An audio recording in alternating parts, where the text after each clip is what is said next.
level of compliance to the shutdown declared by the indigenous people of Biafra IPOB in the entire southeast state last weekend has sent shock waves across the nation.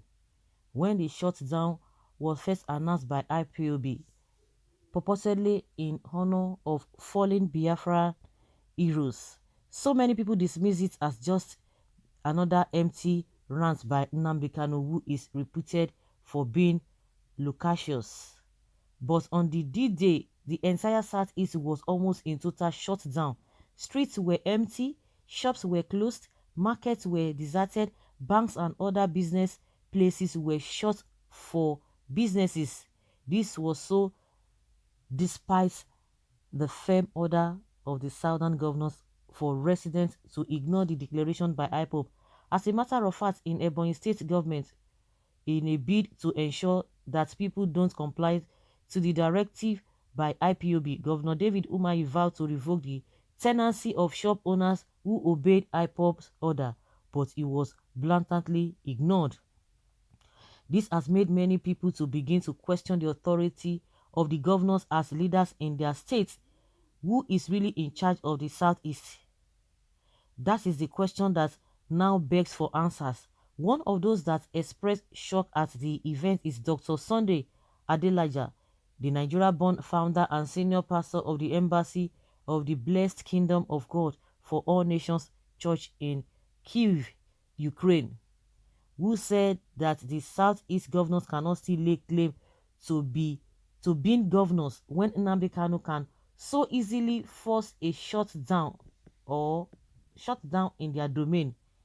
And all the rules were deserted. We can see the controversial pastor made the declaration in a recent post on his official social media wall. He says, "I wonder how Southeast governors can still claim to be the governments when a fugitive is calling the shots in their state." He concluded by saying kudos to Wike, apparently in reference to the stubborn refusal to allow IPOB presence in Rivers State. But Sunday ADELAJA was not the only one that questioned the authority of the governors. Babajide Kolade Otitoju, a renowned security analyst who expressed worries at the developments, adding he does not speak well of the politicians. Speaking on a recent program on TVC, he said the sit-at-home threatens the legitimacy of the Southeast governors.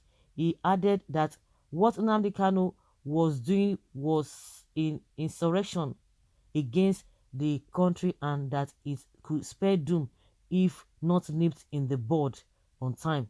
Babajide noted that the matter was treated with urgency because no nation in history has ever survived 2 civil wars. I don't know what these guys are talking about.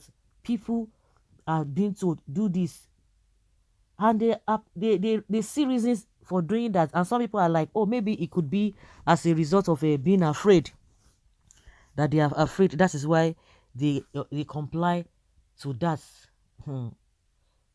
But in honesty, the successful of the IPOB declared shutdown was not totally down to respect IPOB sit-at-home order, but many people stayed indoors because of the threat of violence by members of the group. In the statement announcing the state at home, NNAMDI KANU had promised death to anyone that flouted his order. In his exact words, from 6 p.m. on the 29th, there will be no movement. This is not sit at home, but no movement. If you are found outside from 6 p.m., you are dead, he said. IPOB also declared that it has set up a monitoring team that will move around the cities to enforce total compliance, and they will deal with anyone found to have violated the sit-at-home order. Okay, I think just like I said, you don't need to force anybody to do that.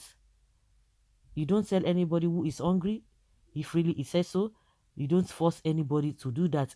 But by and large, even if this statement has not even been made in the first place, you see that majority of the people would have ordinarily, complied. That is what I believe. Would have ordinarily complied, even if you didn't even understand what happened in the in the 60s, in the 60s, 70s that it happened. But with what has been happening since 2015 now, at least nobody needs to tell you that you just have to give honor to those who have laid out their lives, who have suffered all these things. That is why, that is my belief. So Sunday Adelaja, because somebody is answering Sunday Adelaja that the reason why people obey the NNAMDI KANU or the order is that because it's God ordained leader.